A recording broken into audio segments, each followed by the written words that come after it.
deliver you. Just like when he died and he went into the pits of hell, yes he did. He stayed there all night Friday night and all day Saturday and all night Saturday night. But early, I'm going to tell you, early that Sunday morning, he rose, declaring that he had complete victory over the power of the devil and the confines of hell. Come on to Christ and set your midnight hour. You will say no more than alcohol, drugs, crack, the whole around the kidney, the heart trouble, the high blood pressure, diabetes, and HIV, whatever that your midnight be.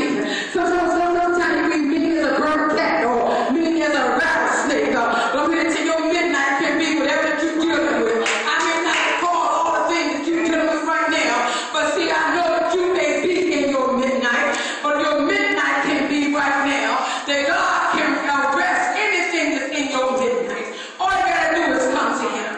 Don't hesitate, but come to the one that can arrest everything in your life.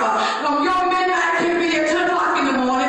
It can be at 1 this afternoon. Whatever your midnight is, you can come to Jesus. Don't worry about who's sitting next to you, who can ready to have a hell and have to put you in. But I do want to tell you that I know a man that is the bishop of your soul, that he will come to arrest your midnight.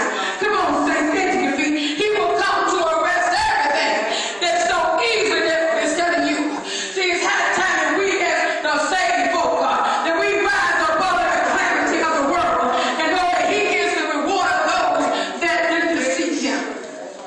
What is your midnight? Whatever you have facing you. You can be money low, zero in the bank account, robbing Peter to pay for. But whatever your midnight is, it is a midnight. And he